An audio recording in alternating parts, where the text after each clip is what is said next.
Ok, eh, el día de hoy vamos a hablarles un poco sobre el tratamiento farmacológico que se utiliza tanto en la enfermedad de Parkinson, así como en la enfermedad de Alzheimer. Eh, Vamos a dejar un espacio para preguntas al final de la clase, ¿verdad? Y todos siéntanse libres de, no sé, hacer alguna pregunta, comentario o alguna inquietud que tengan sobre el tema, ¿verdad? Ese espacio lo vamos a dejar para el final. Vamos a empezar entonces con esta pequeña introducción, ¿verdad? Tanto estas enfermedades como el Parkinson y el Alzheimer son considerados trastornos neurodegenerativos. ¿Qué quiere decir esto? Pues básicamente van a ser situaciones patológicas que afectan primariamente a las neuronas, ¿verdad? ¿Y cómo las afectan? Pues ya sea alterando su estructura anatómica o alterando su función o ambas. Existen otras situaciones que me pueden generar trastornos a nivel del sistema nervioso central, como por ejemplo ciertos tumores o incluso ciertos ictus, ¿verdad? Que se conoce popularmente como derrame cerebral, pero el nombre correcto es ictus. Ictus puede ser de naturaleza hemorrágica o isquémica y por tanto también tienden a generar daño a nivel neuronal, solo que estos trastornos no se consideran eh, como neurodegenerativos, ¿verdad? Porque los trastornos para considerarse neurodegenerativos tienen que ser tienen que ser de naturaleza primaria que afecten a las neuronas. Existen también otras alteraciones, ¿verdad? Como por ejemplo la esclerosis múltiple, que también causa alteraciones a nivel del sistema nervioso central, pero no se considera un trastorno neurodegenerativo, ya que no afecta eh, a la neurona per se, ¿verdad? A la neurona en sí, sino que la esclerosis múltiple afecta a lo que es la vaina de mielina y por tanto tampoco se considera como un trastorno neurodegenerativo. Eh, los trastornos neurodegenerativos que vamos a revisar el día de hoy va a ser la enfermedad de Parkinson y la enfermedad de Alzheimer, ¿verdad? Que ambos trastornos y todos los trastornos neurodegenerativos, como la enfermedad de Huntington también, van a ser de naturaleza progresiva, ¿verdad? Y por tanto, una vez que estén instauradas en el paciente, van a ser imparables, ¿verdad? Por lo tanto, las intervenciones que nosotros realizamos con fármacos van a enfocarse más que todo en mejorar los síntomas de la enfermedad al inicio del tratamiento y a medida que éste va avanzando, tratar las complicaciones derivadas ya sea de la enfermedad o secundarias al tratamiento farmacológico y por tanto mejorar la calidad de vida de los pacientes, mejorar su independencia, ¿verdad? Tanto de ellos como de sus familiares. Para ello, vamos a revisar también un poco sobre la neurotransmisión de la dopamina, ¿verdad? Porque la neurotransmisión de la dopamina se ve más relacionada en la enfermedad de Parkinson. Y en cuanto a la enfermedad de Alzheimer, hay otras alteraciones neurológicas, pero estas dos enfermedades comparten en común que no únicamente una vía de neurotransmisor se ve alterada, sino que es un conjunto de neuronas, tanto dopaminérgicas, serotoninérgicas, adrenérgicas, las que se ven involucradas en su fisiopatología. Eh, Vamos a comenzar a hablar un poquito sobre lo que es la bioquímica y la biología celular de la neurotransmisión dopaminérgica, en donde nosotros podemos observar acá de por qué estas aminas se conocen como catecolamina, ¿verdad? Porque utilizan el anillo de catecol como su estructura primaria, como su estructura de base. Tenemos que eh, para la síntesis de dopamina eh, se utiliza, como es una monoamina, ¿verdad? Se utiliza tirosina como sustrato. Esa tirosina la podemos obtener tanto de la dieta como de procesos metabólicos. Y esta tirosina se transporta hacia adentro del axón a través de un cotransportador de sodio tirosina, ¿verdad? Que funciona en base a su gradiente de concentración. Media vez la tirosina está dentro de la neurona, a través de la tirosina hidroxilasa, se transforma en L-Dopa, ¿verdad? Esto es muy importante porque las intervenciones farmacológicas vienen a actuar acá en este ámbito de la L-Dopa. Eh, Posteriormente, esta levodopa en el citoplasma, a través de la L-aminoácido aromático descarboxilasa, sufre descarboxilación la L-dopa para transformarse en dopamina en sí, ¿verdad? Y esta dopamina entra a las vesículas presinápticas a través de un simportador de protones, ¿verdad? Que también funciona en base a un gradiente de concentración. En otras neuronas noradrenérgicas y adrenérgicas suceden otros procesos, ¿verdad? En donde se van a seguir procesando a través de enzimas para producir noradrenalina o epinefrina, respectivamente. En este caso, en la neurotransmisión dopaminérgica, nos quedamos hasta acá en donde la L-dopa se transforma a dopamina. Posteriormente se almacenan dentro de las vesículas y cuando se genera un potencial de acción, una estimulación en la neurona presináptica, pues se liberan estas vesículas hacia la hendidura sináptica y la dopamina ejerce acciones a través de diferentes receptores, que pueden ser receptores posinápticos o autorreceptores de dopamina que sirven para regular el flujo de salida de dopamina. Eh, Media vez la dopamina está haciendo su efecto en la hendidura sináptica. El efecto termina cuando esta dopamina es retirada de allí, ya sea por un recaptador de dopamina, ¿verdad? Y posterior metabolización a través de las monoaminoxidasas como hemos revisado en los seminarios anteriores.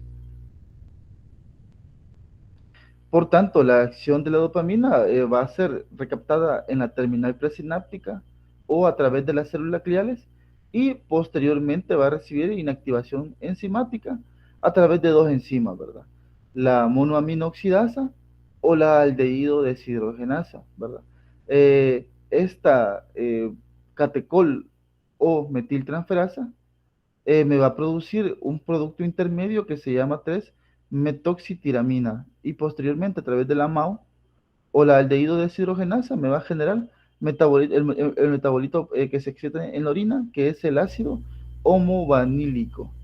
Y la monoaminoxidasa pues me va a producir ácido dihidroxifenilacético y a través de la catecol o metiltransferasa me puede producir ácido homovalínico que va a ser expulsado a través de la orina. Importante que estas enzimas también juegan un papel importante eh, en la farmacología de la dopamina. Vamos a tener dos tipos de receptores dopaminérgicos principales que pues, son dos familias en sí, ¿verdad?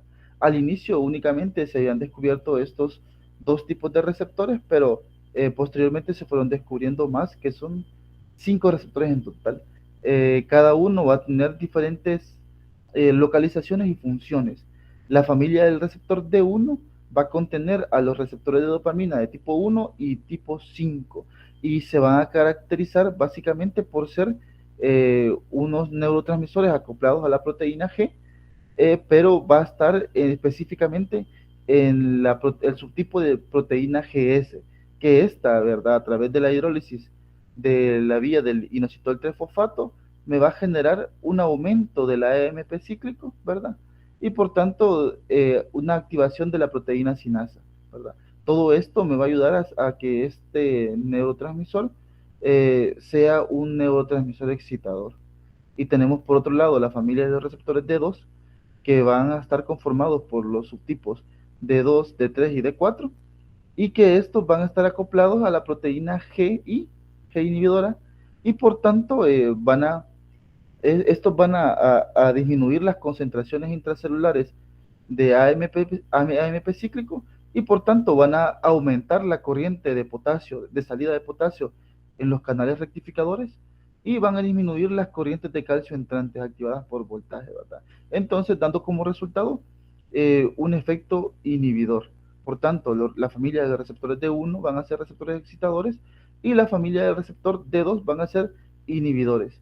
El día de hoy nos vamos a enfocar más que todo sobre los subtipos D1 y D2, que vamos, como observamos acá en la distribución a nivel del sistema nervioso central, van a estar localizados en el estriado, ¿verdad? Que es básicamente los núcleos basales, en donde ellos van a generar un efecto de modulación del movimiento.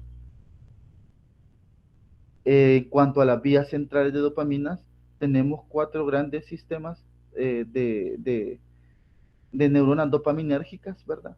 Y de las cuales el más grande va a ser el sistema nigroestriado. Este sistema nigroestriado va a estar conformado por es la vía de la sustancia negra, ¿verdad? Que básicamente son neuronas dopaminérgicas que contienen el 80% de toda la dopamina del sistema nervioso central y que van desde la parte compacta de la sustancia negra hacia los ganglios basales, ¿verdad? A nivel del cerebro. Y estas están correlacionadas más, esa vía está correlacionada más que todo con lo que es la eh, modulación del movimiento y la iniciación del movimiento, así como también la interrelación de los movimientos aprendidos previamente. Tenemos también otra área de sustancia negra que se conoce como área tegmental ventral, que esta área tegmental ventral va a estar se va a distribuir de manera ventral hacia el hipocampo, el sistema límbico y aparte de eso la corteza cerebral. Esta vía del área tegmental ventral va a estar más que todo alterada en aquellos pacientes que sufren de psicosis, ¿verdad? Alteraciones del comportamiento. Tenemos también otra vía, que es la vía tuberoinfundibular, que va desde el hipotálamo y que esta va básicamente hacia la hipófisis, ¿verdad? Y se correlaciona más que todo con la mayor cantidad de secreción de prolactina. Esta vía va a estar muy aumentada en pacientes, por ejemplo, que tienen niveles aumentados de, de prolactina, como en los prolactinomas, y que podemos utilizar fármacos que inhiban esta vía para inhibir la cantidad excesiva de prolactina en este tipo de pacientes, ¿verdad? Si recordamos, la prolactina tiene que ver más que todo con la producción de leche materna. Y la última vía que tenemos de neuronas dopaminérgicas va a estar localizada en el área postrema. Esta área postrema va a estar interrelacionada con los vasos sanguíneos, ¿verdad? Va a tener fenestraciones que me van a permitir que funcione como un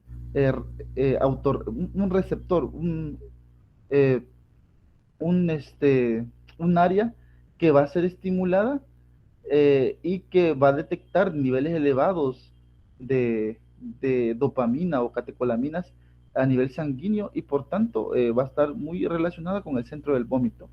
Y debido a esta área postrema es que surgen síntomas secundarios pues, por dopamina, por ejemplo, ¿verdad?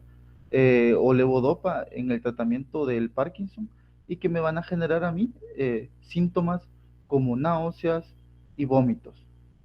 Por tanto, también existen fármacos que pueden llegar acá y inhibir esta sintomatología. En cuanto a los ganglios basales y el sistema dopaminérgico, más que todo aquí estamos hablando ya sobre la vía nigroestriatal, ¿verdad? Esta vía nigroestriatal va a estar muy correlacionada con lo que es la iniciación, la modulación del movimiento y así como la incorporación de ya los movimientos que tenemos aprendidos desde la infancia. Vamos a tener núcleo de entrada y núcleo de salida. En estos ambos esquemas, básicamente, nosotros podemos observar que tenemos las neuronas dopaminérgicas en la parte compacta de la sustancia negra, ¿verdad? Y estos axones, las neuronas dopaminérgicas, van a llegar a los núcleos de entrada, que van a ser el estriado, el núcleo estriado, que va a estar conformado por el caudado y por el putamen. Entonces, ¿qué es lo que hacen estas neuronas dopaminérgicas? Pues básicamente las neuronas dopaminérgicas a través de sus axones eh, estimulan en estos ganglios basales la liberación de dopamina. Esta dopamina llega y se une a sus receptores y las neuronas que están localizadas ya en estos ganglios van a secretar ya sea GABA o glutamato, dependiendo del tipo de receptor que tenga, y así va a ser el efecto de esto, ¿verdad? Vamos a tener la vía de entrada que va a contener más que todo eh, receptores de dopamina de tipo D1 y por tanto el efecto que van a generar van a ser la liberación de glutamato y van a activar una vía excitatoria, ¿verdad? Entonces, la activación del núcleo estriado lo que me va a permitir a mí va a ser activar el movimiento. Posteriormente, cuando se activa el movimiento en el estriado, se conecta con otros ganglios basales, ¿verdad? Y estos ganglios basales se van a comunicar directamente con el hipotálamo se va a conectar con la corteza cerebral y posteriormente se va a dar paso a lo que es la iniciación del movimiento, ¿verdad? Entonces, todo va a estar correlacionado entre la corteza cerebral, los ganglios basales, la sustancia negra y el tálamo. Tenemos también el núcleo de salida, que va a ser el globo pálido interno y la paz reticulada, que está representado acá por este núcleo, ¿verdad? Que va a ser los núcleos de salida. Básicamente, las neuronas dopaminérgicas también van a llegar sobre este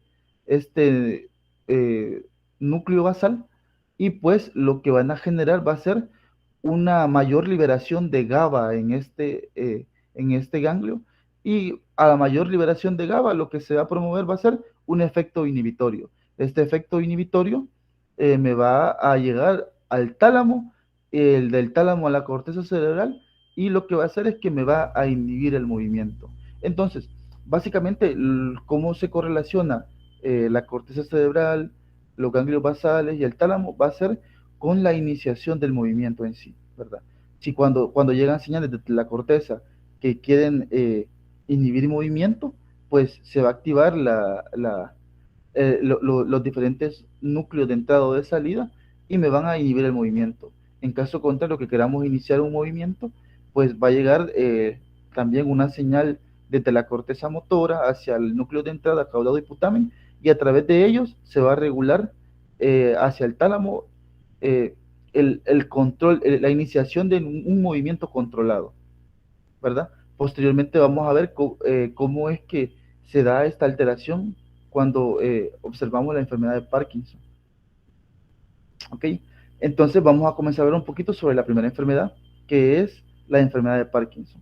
Este es el segundo trastorno neurodegenerativo progresivo más frecuente y que generalmente inicia en edades adultas, ¿verdad?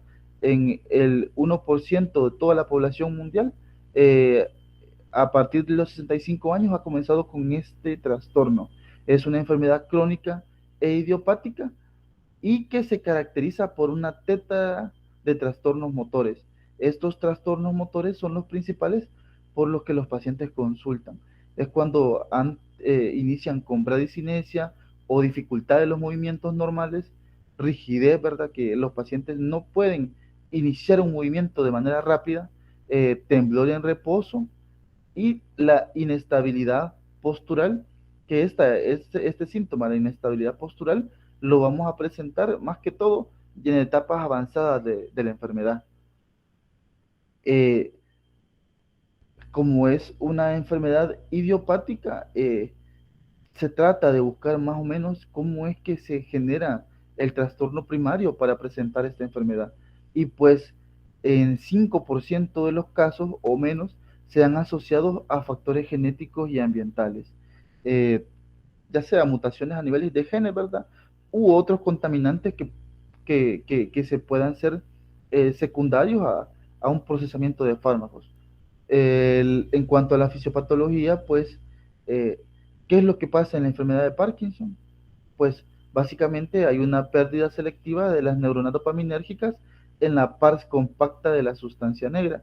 Si recordamos, la pars compacta de la sustancia negra va a ser la vía dopaminérgica que contiene mayor cantidad de dopamina a nivel del sistema nervioso central. Y los síntomas de la tetra de síntomas que observamos anteriormente, pues lo vamos a comenzar a ver en los pacientes cuando exista una degeneración que va entre el 70 al 80% de las neuronas de la pars compacta, ¿verdad? Entonces, básicamente la enfermedad ha iniciado mucho tiempo antes, más o menos ahí por unos 10 años, posiblemente previo a que nosotros podamos observar los síntomas. ¿Y qué ocasiona básicamente esta destrucción de neuronas dopaminérgicas en la parte compacta de la sustancia negra? Pues básicamente lo que va a hacer es de que no se va a regular de manera adecuada la iniciación del movimiento, ¿verdad? ¿Por qué?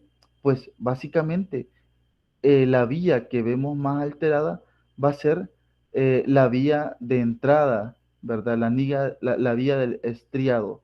Y básicamente lo que va a pasar es que se va a inhibir la vía directa, ¿verdad? Y la vía directa es la que permite la iniciación del movimiento y va a estar aumentada la vía indirecta, y esta vía indirecta es la que me inhibe el movimiento. Entonces, básicamente en la enfermedad de Parkinson vemos dos alteraciones.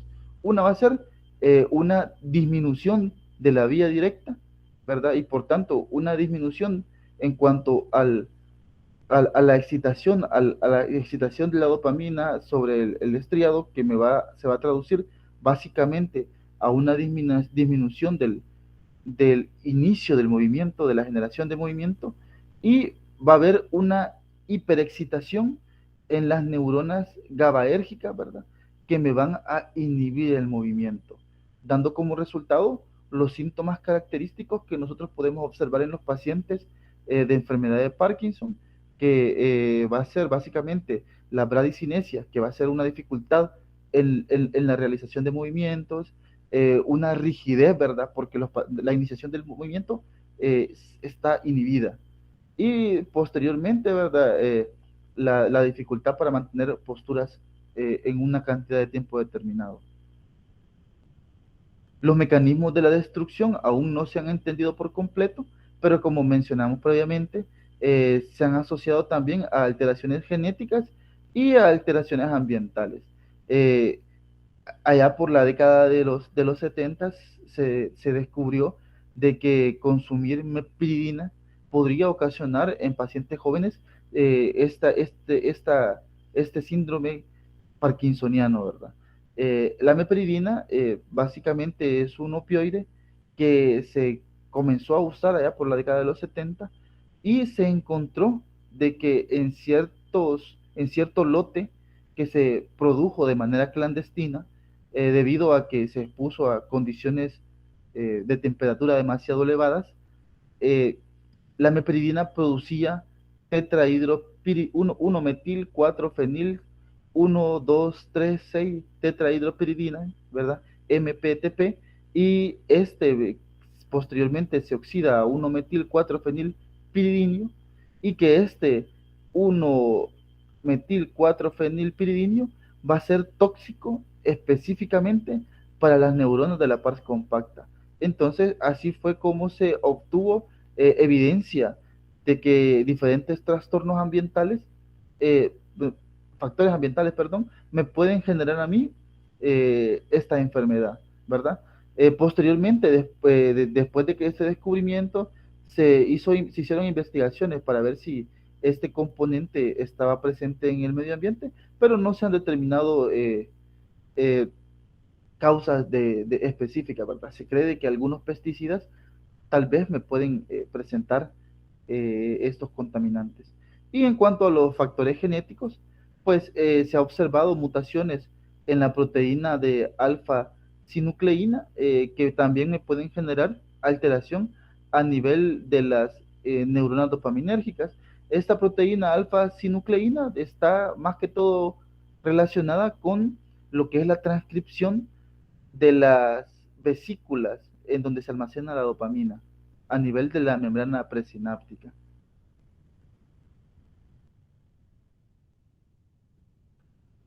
En cuanto a la sintomatología, pues tenemos síntomas motores primarios y síntomas no motores. Los síntomas motores primarios, que generalmente son la causa de consulta por la cual los pacientes pueden llegarnos a nosotros, ¿verdad? Van a ser la rigidez, la bradicinesia y el temblor en reposo.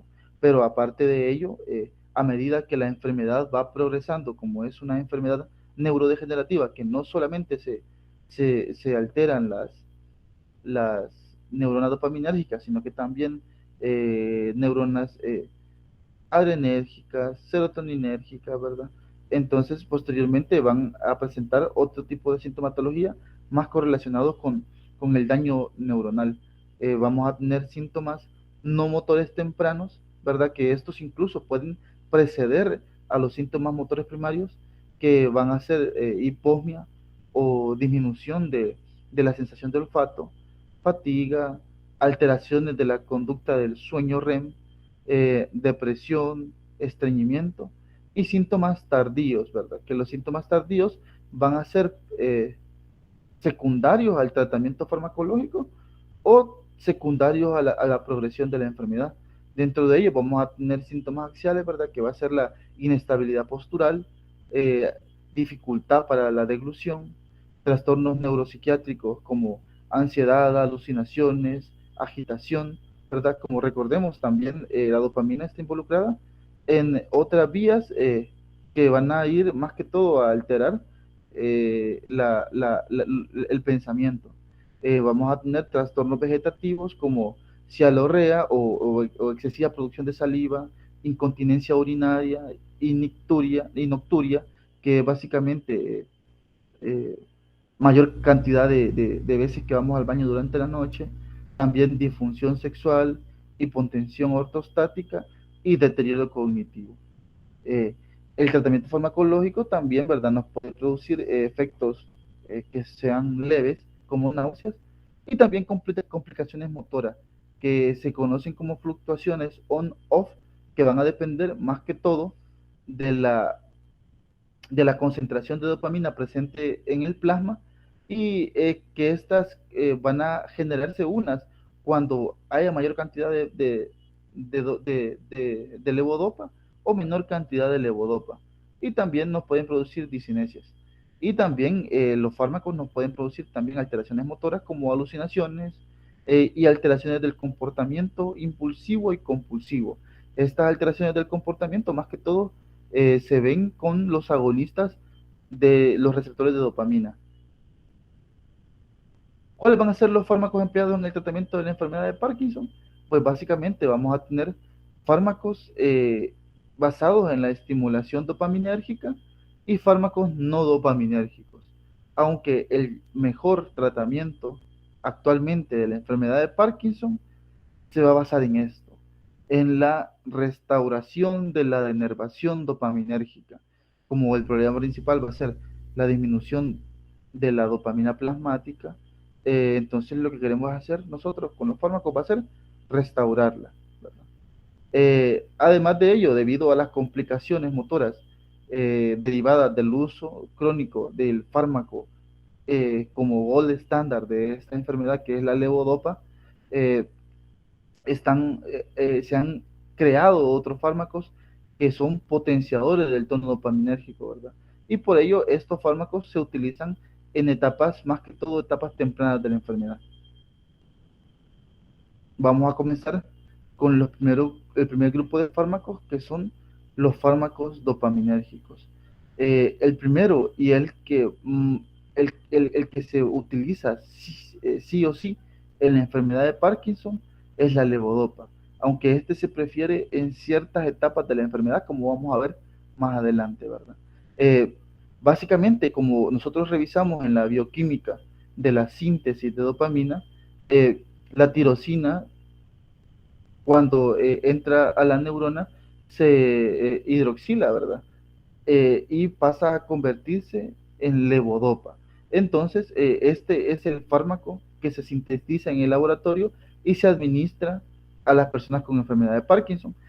¿Por qué levodopa y no dopamina, diríamos nosotros, verdad? Pues básicamente es porque en condiciones fisiológicas la dopamina no atraviesa la barrera hematoencefálica, ¿verdad? Y por lo tanto se administra como su precursor el levodopa. Esta levodopa va a presentar un alto metabolismo periférico, ¿verdad? Por lo que si administramos únicamente la levodopa, se va a metabolizar antes de que llegue a su sitio diana, y por ello administramos siempre a la levodopa con un inhibidor de la L-aminoácido aromático descarboxilasa, ¿verdad? Para tratar de que no se metabolice tan rápido y que este fármaco logre llegar a su sitio diana. El efecto terapéutico de la levodopa se mantiene durante todo el curso de la enfermedad, pero a medida que van pasando los años, comienza a disminuir el efecto de la levodopa y es necesario el ajuste de dosis o la combinación de la levodopa con otros fármacos para mantener unas concentraciones plasmáticas eficientes, efectivas. A partir de los 3 a 5 años posterior al inicio del tratamiento con levodopa, comenzamos a ver esos desajustes a nivel plasmático. En cuanto a su farmacocinética, pues la levodopa se administra por vía oral y es absorbida a través del intestino delgado, ¿verdad? A nivel del del yeyuno proximal, ¿verdad? Gracias a un transporte específico y saturable que utilizan todos los aminoácidos neutro grandes, ¿verdad? Como el triptófano, por ejemplo. Eh, es por ello que cuando se utiliza este fármaco levodopa, se recomiendan que las comidas no sean altas en proteínas, porque cuando uno come bastante carne, las carnes contienen gran cantidad de aminoácidos grandes y por tanto estos aminoácidos compiten por su absorción con la levodopa y se obtiene una biodisponibilidad más reducida, ¿verdad? Entonces se recomienda más que todo en este tipo de pacientes una dieta más que todo rica en carbohidratos para que no pues, tengamos este inconveniente. El metabolismo de la levodopa se lleva a cabo por medio de la dopa descarboxilasa, como mencionamos, ¿verdad? Y que da como resultado dopamina a nivel del sistema nervioso central. Esta dopamina posteriormente también va a sufrir efectos de metabolismo por las enzimas que observamos previamente, ¿verdad? La monoaminoxidasa y la catecolog y la COM. La pobre biodisponibilidad oral del fármaco y la rápida eliminación farmacocinética van a suponer este principal problema en fases avanzadas de la enfermedad. Dentro de las reacciones adversas, al inicio los efectos adversos no son muy marcados y generalmente tienden a ser transitorios y más que todo va a ser relacionado con la estimulación del área postrema, ¿verdad? Que va a ser náuseas y vómitos. Y a nivel periférico se va a observar la aparición de hipotensión ortostática, ya que la dopamina eh, tiende generalmente a generar vasodilatación endotelial a nivel renal y a nivel esplácnico. También puede provocar somnolencia diurna y trastornos neuropsiquiátricos en pacientes con enfermedad avanzada, ¿verdad? Y también alteraciones cognitivas. El tratamiento prolongado con levodopa va a aumentar la probabilidad de padecer discinesia, ¿verdad? Estos movimientos involuntarios, que generalmente van a ser de 3 tipos. El primero y el más frecuente van a ser las discinesias de pico de dosis, que lo vamos a observar en los pacientes cuando el efecto de la dopamina o la concentración de fármaco sea el máximo a nivel del plasma, ¿verdad? Entonces vamos a observar estas alteraciones que las vamos a observar sobre todo a nivel de las extremidades superiores. Eh, Vamos a observar también discinesias difásicas, que estas las vamos a observar en pacientes cuando las concentraciones plasmáticas de fármaco sean menores, ¿verdad? O sea que puede ser al inicio de la terapia o al final de cuando el efecto vaya pasando, cuando inicie, cuando nomás administremos el fármaco o cuando el paciente necesite otra dosis de fármaco, ¿verdad? ¿Y cómo lo vamos a observar? Pues básicamente va a ser como distonía o dificultad para mantener una postura establecida. Y que generalmente vamos a observarlo en las extremidades inferiores. Y el último tipo de discinesia que vamos a observar es la distonía. Esta distonía off también generalmente va a ser cuando las concentraciones del fármaco sean las mínimas. Y por lo general van a ser durante la mañana, cuando el paciente todavía no se ha tomado su medicamento. ¿verdad? Los otros grupos de fármacos que también tienden a aumentar las concentraciones de levodopa, van a ser los que aumenten su biodisponibilidad. ¿Y cuáles van a ser esos? Pues vamos a tener los fármacos que disminuyen las funciones enzimáticas, ¿verdad? El primer grupo va a ser los inhibidores de la LAAD, que es la L-aminoácido aromático descarboxilasa, que van a tener la característica, la benseracida y la carbidopa, ¿verdad? Como vemos acá, eh, que actúan a nivel de esta enzima antes de que crucen la barrera hematoencefálica, ¿verdad? Y de esta manera aumentar la biodisponibilidad de L-dopa y que ésta pueda atravesar la barrera hematoencefálica y generar sus efectos a nivel de las neuronas dopaminérgicas. Eh, el siguiente grupo van a ser los inhibidores de la COM, ¿verdad? La catecol o metiltransferasa, y básicamente estos vamos a tener la entacapona y la tolcapona. Estos fármacos los podemos utilizar tanto para disminuir el metabolismo de la levodopa eh, a nivel a nivel periférico y a nivel ya cerebral, ¿verdad? De estos dos, únicamente la tolcapona va a penetrar la barrera hematoencefálica y básicamente se administran por un metabolito que produce la COM, que es el 3O metildopa, el 3O metildopa, y este metabolito básicamente lo que hace es que también compite con la levodopa para atravesar la membrana hematoencefálica. La membrana hematoencefálica también utiliza un cotransportador dependiente de energía, ¿verdad? Por transporte activo. Y este transportador va a competir junto con otros aminoácidos, la L-dopa y también este metabolito, ¿verdad? Entonces administramos estos fármacos para aumentar también la biodisponibilidad de fármaco que va a entrar en la membrana hematoencefálica.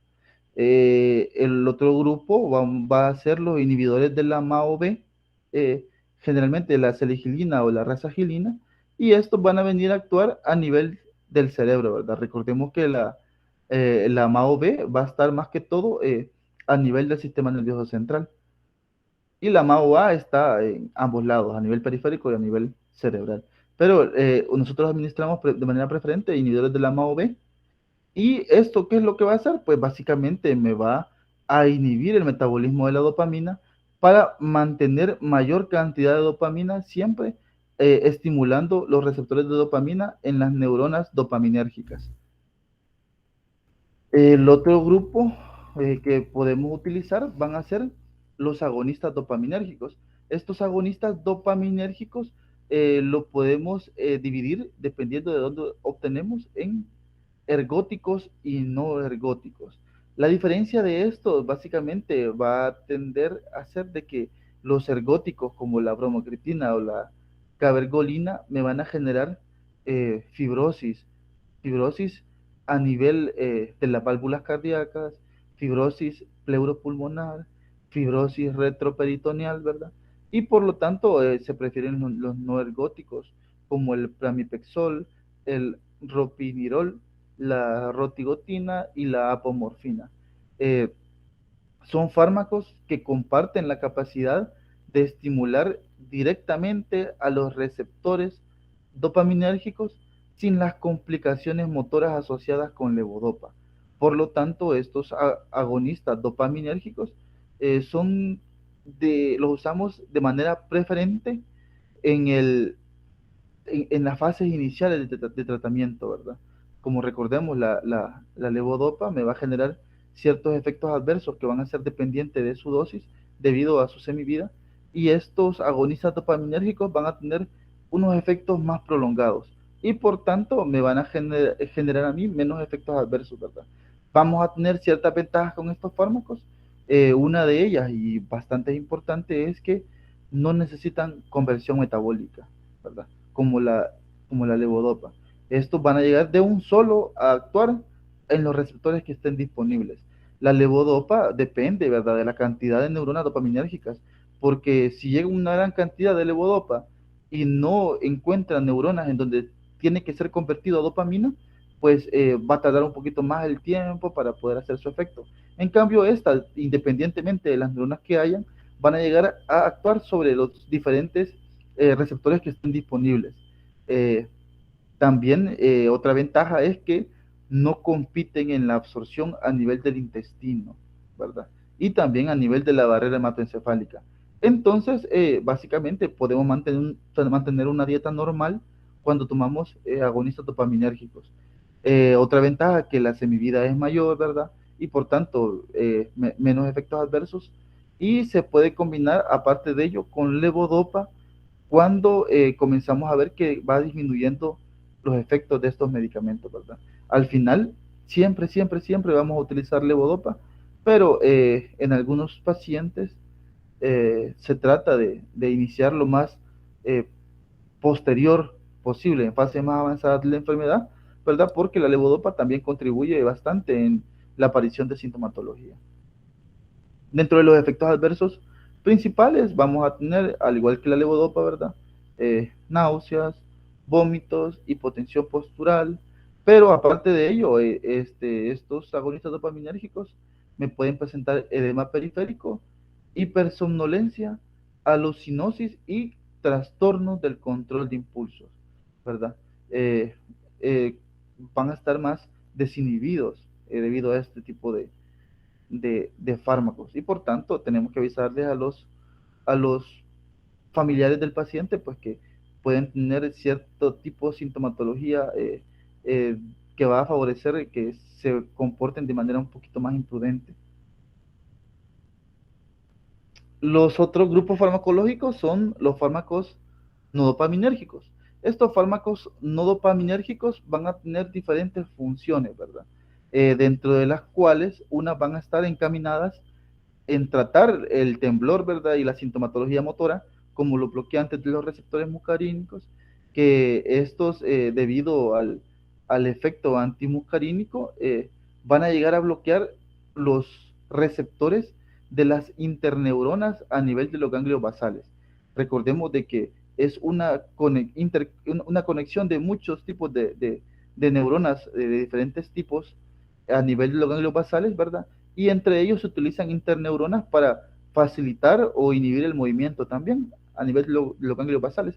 Entonces, al bloquear estos receptores muscarínicos, se ha observado de que también se mejora la sintomatología motora, se disminuye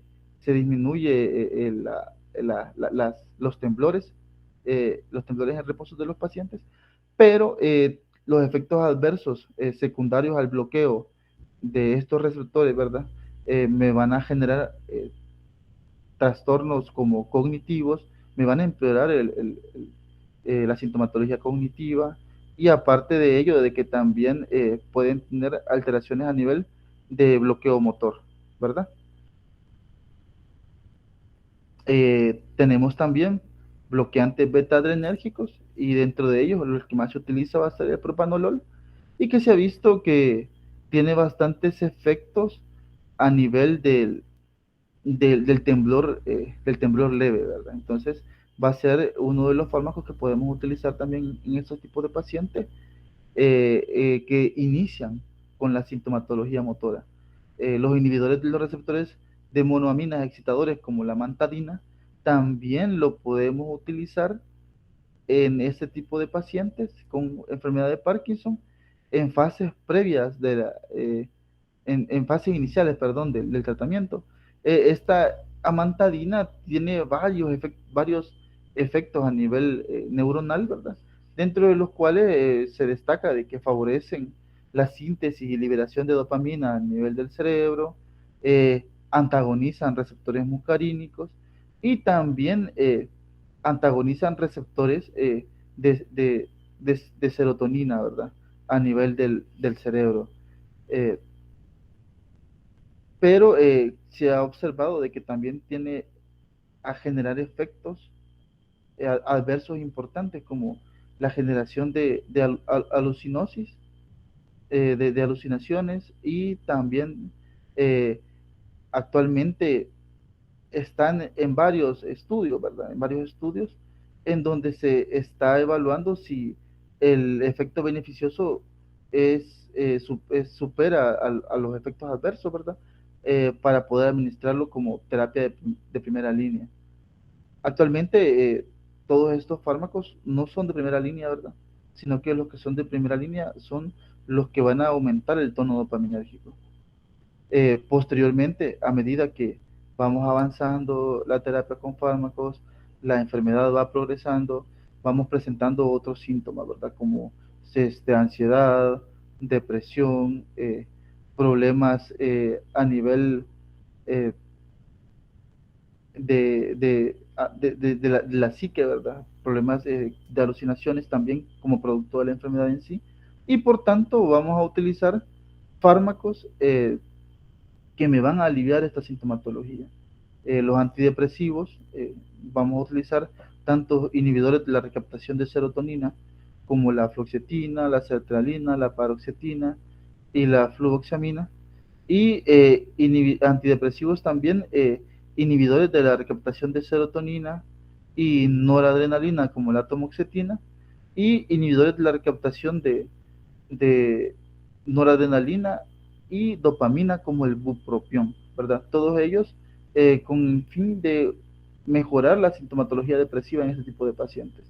Eh, los fármacos anticolinérgicos también los podemos utilizar eh, debido a que estos fármacos anticolinérgicos me aumentan la cantidad de anticolinesterásicos, perdón, me van a aumentar la cantidad de acetilcolina a nivel cerebral y los niveles elevados de acetilcolina a nivel del cerebro se ha observado de que mejoran los síntomas cognitivos, ¿verdad?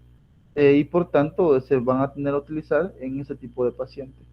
El, para los síntomas psicóticos de trastornos a nivel de pensamiento, podemos utilizar clozapina y quetiapina, y también se pueden utilizar fármacos como eh, ansiolíticos e hipnóticos, ¿verdad?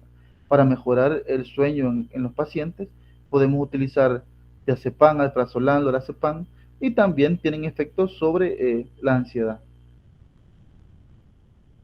En el tratamiento actual de la enfermedad de Parkinson, podemos dividir el tratamiento en tres fases: fase inicial, fase intermedia y fase avanzada. En la fase inicial, pues es posterior a haber platicado con el paciente y sus familiares, después de haber diagnosticado que el paciente padece de enfermedad de Parkinson, vamos a ver si él está de acuerdo en iniciar con la terapia farmacológica, y pues tenemos que considerar algunos aspectos en el fármaco inicial que le vamos a dar. Aquí les he colocado algunos de los más importantes. Por ejemplo, si los síntomas motores son leves, pero requieren tratamiento, podríamos iniciar con un inhibidor de la MAO-B o con amantadina, ¿verdad? De preferencia, iniciar con el inhibidor de la MAO-B. En pacientes jóvenes que inicien con la enfermedad antes de los 60 años y que el temblor no sea tan grave, podemos iniciar con un antimuscarínico o un beta bloqueador, ¿verdad? Si el paciente presenta un deterioro significativo de las actividades diarias, vamos a iniciar con un agonista dopaminérgico o levodopa acompañado de domperidona, aunque en este caso, ¿verdad? Como el deterioro es un poco significativo, eh, vamos a iniciar de preferencia con un agonista dopaminérgico para tratar de evitar la sintomatología secundaria de levodopa, ¿verdad? El uso de levodopa lo vamos a iniciar en pacientes, aunque sea la fase inicial, lo vamos a iniciar en pacientes que sean mayores de 60, 65 años y que estos aparte tengan una sintomatología motora muy incapacitante, ¿verdad? Que los síntomas sean bien marcados y que la levodopa es la mejor opción para disminuir la sintomatología, ¿verdad? Entonces, en ese tipo de pacientes sí se recomienda como en fase inicial iniciar con levodopa. Eh, los agonistas dopaminérgicos son de elección en pacientes menores de 60 años o en pacientes con síntomas moderados. como mencioné, ¿verdad? Con la intención de retrasar las complicaciones secundarias a la levodopa. Aparte de ello, también nosotros tenemos como deber informar a los familiares sobre la posibilidad de aparición de trastornos del control de impulso, ¿verdad? En la fase intermedia, a medida que la enfermedad va progresando, todos los pacientes van a necesitar levodopa.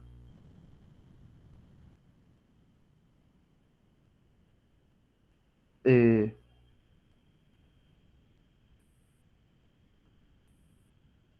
Permítanme un momentito. ¿Tienen alguna pregunta, alguna duda? La interrupción, doctor. Solo comentarle que el grupo B nos tenemos que retirar porque a las 8 tenemos clase taller de comunitaria. A las... ok, está bien. Los que estén en ese grupo, pues, el grupo B, ¿verdad? Se pueden retirar, no hay problema. Solo me quedaría con el Gracias, doctor. grupo A. La clase también la vamos a subir al campus, ¿verdad? Para que posteriormente la puedan seguir revisando. ¿Ok? Bueno, continuando, posteriormente en la fase intermedia, a todos los pacientes le vamos a administrar levodopa, ¿verdad? La aparición de síntomas va a depender generalmente de la concentración plasmática de levodopa. A estos pacientes, posteriormente, le vamos a poder añadir junto con levodopa inhibidores de la COM, inhibidores de la MAO-B o agonistas dopaminérgicos, ¿verdad? Con el fin de mantener unas concentraciones estables plasmáticas y de esta manera disminuir las fluctuaciones, ¿verdad? Y que la sintomatología de levodopa, como las discinesias, tarden en aparecer. Si las fluctuaciones motoras no son muy controlables, también tenemos que plantear tratamientos alternativos, ¿verdad? A los pacientes, ¿verdad? Como la colocación de apomorfina, que básicamente va a ser una infusión continua de este fármaco de manera subcutánea. También se puede colocar duodopa, que es un fármaco que se maneja como una infusión a nivel del duodeno, una infusión continua, ¿verdad? Y también existen procedimientos quirúrgicos como lo que es la estimulación cerebral profunda, que van a llegar a hacer intervenciones a nivel de los ganglios basales. Ya en la fase avanzada de la enfermedad, eh, el objetivo fundamental en esta fase avanzada, pues ya no va a ser optimizar la respuesta motora, sino que acá en esta fase avanzada vamos a tener como objetivo farmacológico el control de las complicaciones derivadas de la enfermedad y o las complicaciones derivadas del tratamiento, ¿verdad? Importante que en esta etapa el paciente va a tener una dependencia mayor, va a depender totalmente de los familiares y por tanto vamos a pedir el apoyo por parte de los familiares. Eh, Va a aumentar más el riesgo de caída debido a la dificultad de mantener la posición postural y por tanto las complicaciones motoras van a estar malas en este caso, en este nivel. Y generalmente estas complicaciones van a condicionar la calidad de vida del paciente y de la familia, ¿verdad? Y por lo tanto, tenemos que nosotros valorar todos los síntomas, ver si son adecuados darles tratamiento farmacológico, como mencionamos previamente, ¿verdad? En pacientes que no puedan conciliar el sueño, pues tratar de darles hipnóticos, pacientes que padezcan de hipotensión, tratar de mejorar, ¿verdad? Mejorar todos los efectos adversos que ellos puedan tener o todas las complicaciones que ellos puedan tener. Y pues con esto terminamos básicamente la parte de enfermedad de Parkinson. Vamos a ver así como de manera rapidita algo sobre la enfermedad de Alzheimer. Esta enfermedad es un trastorno neurodegenerativo progresivo, ¿verdad? Eh, que básicamente altera las funciones mentales superiores. El síntoma cardinal y que generalmente nosotros vamos a detectar a nivel de clínica va a ser la pérdida de la memoria, específicamente la memoria a corto plazo, ¿verdad? A medida que la enfermedad progresa, se deterioran otras funciones cognitivas, eh, como puede ser la memoria de trabajo, la capacidad para aprender nuevas habilidades también se va disminuyendo. y generalmente también suele acompañarse de trastornos comportamentales. Eh, Allá por el año 1907, este señor Alois Alzheimer describió por primera vez la demencia senil progresiva y puso los rasgos distintivos de este trastorno, que hoy en día se conoce, gracias a él, ¿verdad?, como enfermedad de Alzheimer. Eh, las características distintivas van a ser que tienen una extensa distribución de ovillos neuronales y placas amiloides, astrogliosis, pérdida neuronal y alteraciones vasculares, ¿verdad? Eh, Gracias a él, hoy sabemos de que todos, si encontramos alguna de estas alteraciones en los diferentes tipos de pacientes, pues no son debidas a algo normal, ¿verdad? Sino que todo tiene que ver con la progresión de la enfermedad. Esta enfermedad es la causa más común de demencia entre las personas de más de 65 años de edad. Y pues en cuanto a su fisiopatología, este trastorno se extiende desde las regiones límbicas, ¿verdad?, hacia el hipocampo, hacia la neocorteza y hacia varios núcleos subcorticales.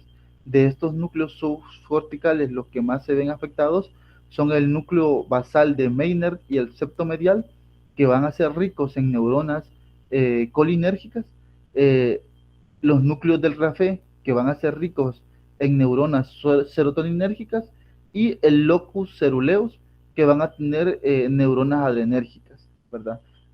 Pero generalmente la pérdida de las neuronas colinérgicas se ha asociado tradicionalmente con la disminución de la capacidad cognitiva, ¿verdad? Por tanto, básicamente los fármacos van a ir enfocados en esta restauración colinérgica. Dos de las manifestaciones patológicas que son características de esta enfermedad van a ser, uno, las placas amiloides. Estas placas amiloides pueden ser placas seniles o amiloide vascular. ¿Y qué es esta placa amiloide? Pues básicamente es una deposición extracelular de un péptido beta amiloide en el parénquima celular o en los vasos sanguíneos cerebrales. Eh, y la segunda manifestación va a ser la formación de ovillos neurofibrilares, ¿verdad? Intraneuronales. Estos ovillos neurofibrilares van a ser formados por agregados de una forma hiperfosforilada de una proteína neuronal asociada a los microtúbulos que se llama tau.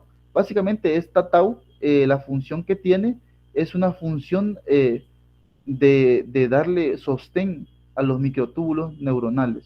Entonces, esta alteración patológica es una hiperfosforilación que se le da a este tau y que lo vamos a observar a nivel del cerebro como ovillos neurofibrilares. Acá tenemos el esquema de la proteína tau, ¿verdad? De ejemplo, dónde está localizada y cómo es que se miran las placas amiloides. Todo esto me va a generar a mí atrofia a nivel del cerebro y daño celular porque hay apoptosis de las neuronas. Para entender un poquito más sobre la fisiopatología, pues tenemos acá este esquema del modelo propuesto de cómo es que inicia la alteración de la enfermedad de Alzheimer, y va a comenzar con esta proteína, ¿verdad? Una proteína precursora de amiloide que se va a liberar en su forma soluble por secretasas alfa. Normalmente esto es lo que sucede, que las secretasas alfa la libera en su forma soluble.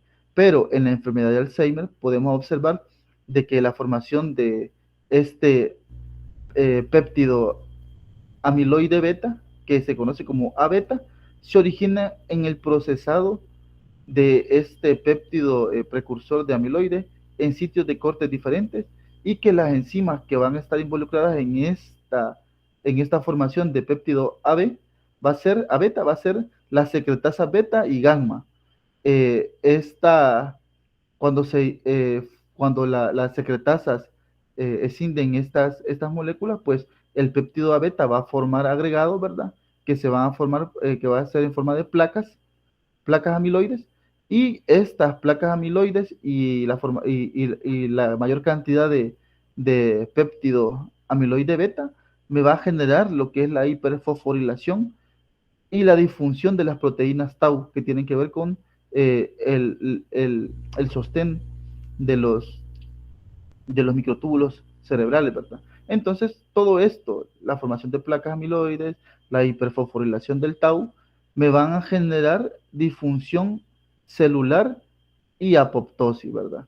Importante de que únicamente las placas amiloides van a ser características de la enfermedad de Alzheimer, porque los ovillos intraneuronales lo vamos a poder observar en otros trastornos, además de en el Alzheimer. Las nuevas terapias farmacológicas que se están investigando actualmente y que son varias, van a estar más que todo enfocadas en, en estas a este nivel, ¿verdad? A este nivel, a nivel de las secretasas, a nivel de la proteína precursora de amiloide, a nivel de las placas de amiloide, ¿verdad?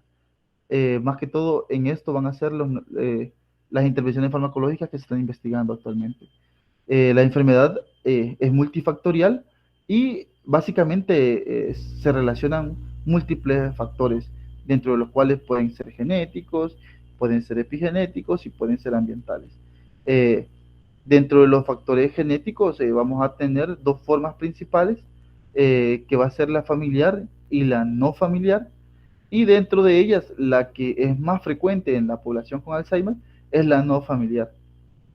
Dentro de la familiar se han detectado alteraciones a nivel de la transcripción de genes que tienen que ver con la preseleína 1 y 2, que estas van a tener que ver con mutaciones en cuanto a la síntesis de proteína precursora de amiloide y también de preseleína 1 y preselenina 2, que tiene que ver con la síntesis de las secretasas. Aparte de ello, también se han encontrado otros factores como el síndrome de Down, ¿verdad? Que me va a generar a mí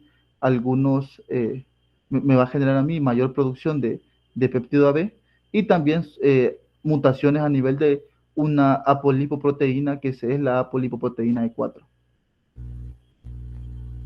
En cuanto al tratamiento farmacológico, pues básicamente lo que queremos nosotros acá es tratar la disfunción cognitiva, ¿verdad? Y por lo tanto, enlentecer la progresión de la enfermedad y enlentecer la dependencia de los pacientes.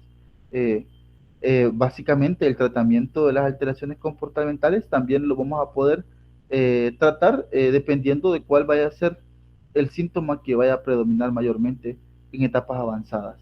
Eh, a pesar de todo lo que conocemos sobre la patogenia, los únicos fármacos que están aprobados para el tratamiento de la enfermedad de Alzheimer es los inhibidores de la acetilcolinesterasa y la memantina. Las nuevas vías de investigación, como observamos anteriormente, más que todo va enfocada en lo de la fisiopatología, ¿verdad? Y más que todo tiene a ver con la terapia génica y la reducción de las placas amiloides.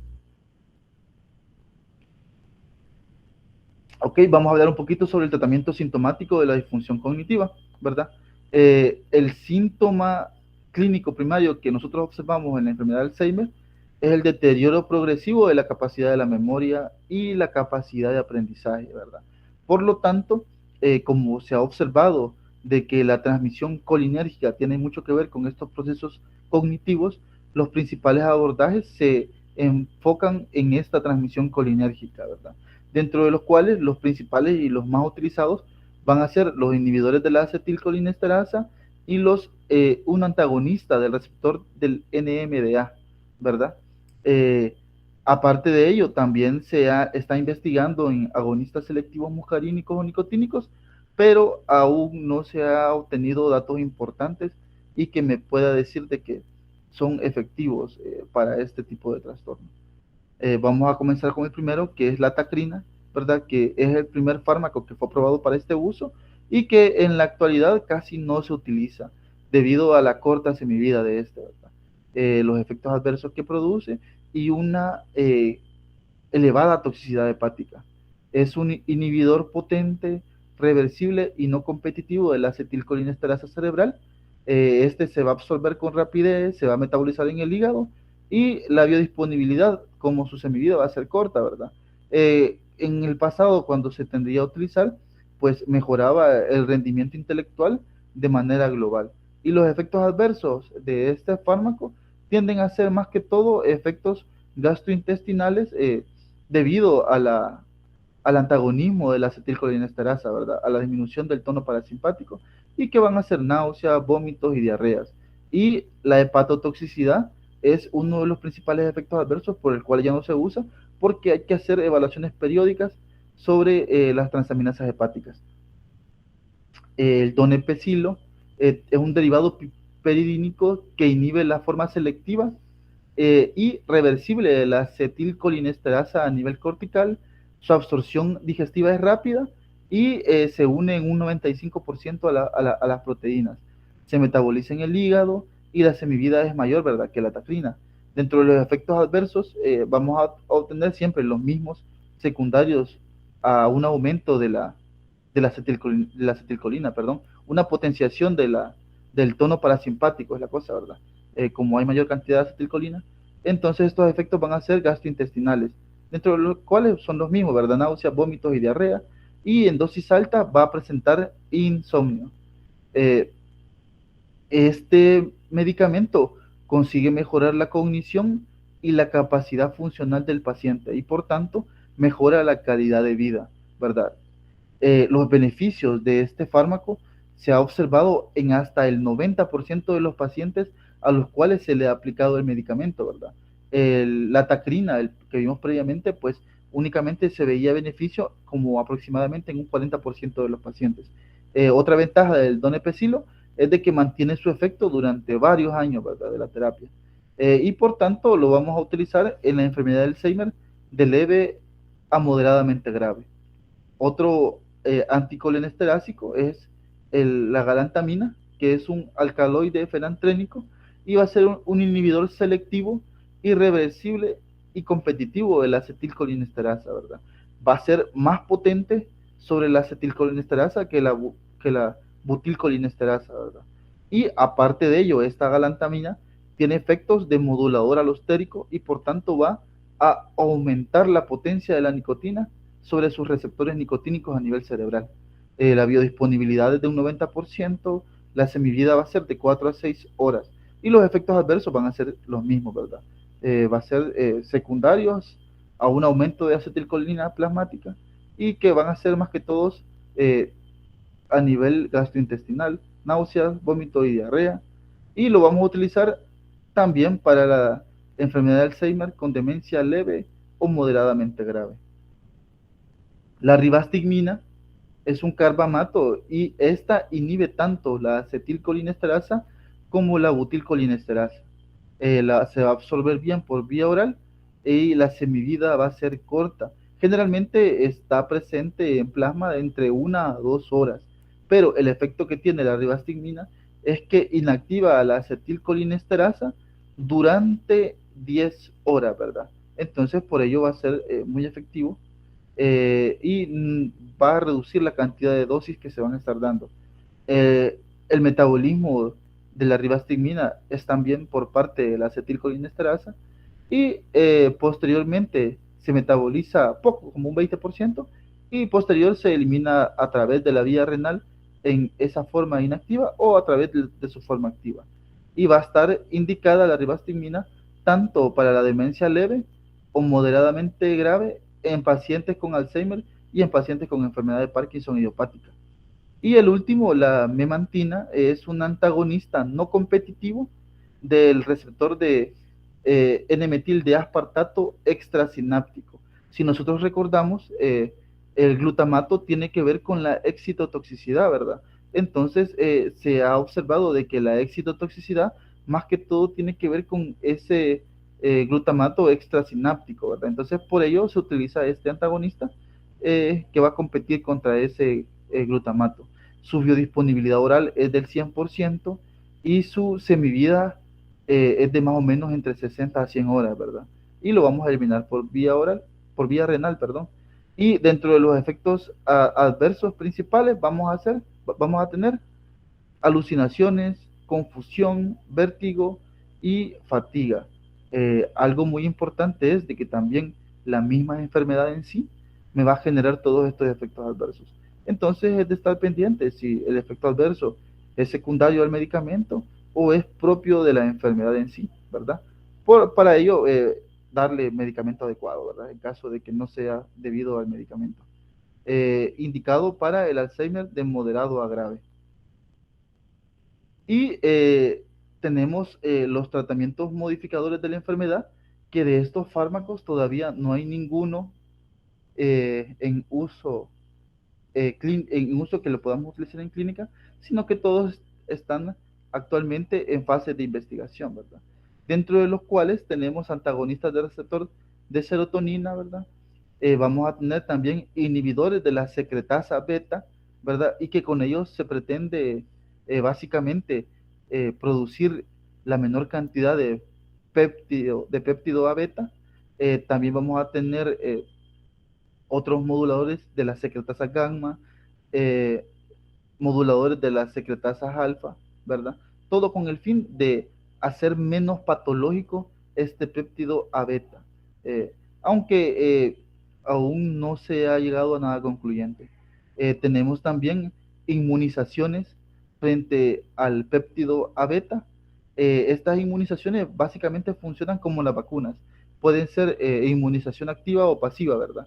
Que va a tener que ver más que todo si vamos a administrar vacunas que actúen de manera directa sobre el péptido o eh, que vayan a actuar sobre el tau.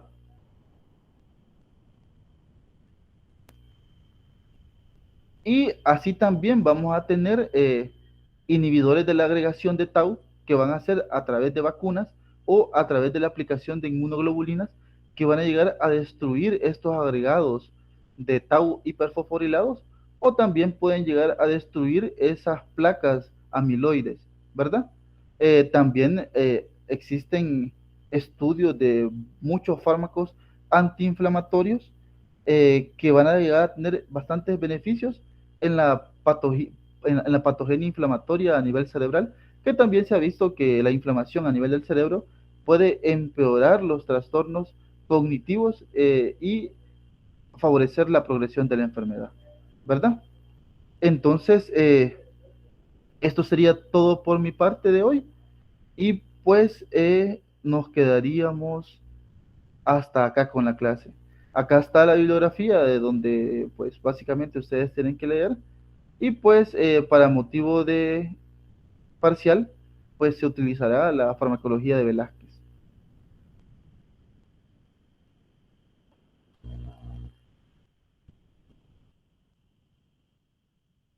No sé si tienen alguna duda, pregunta o... Sí, dígame.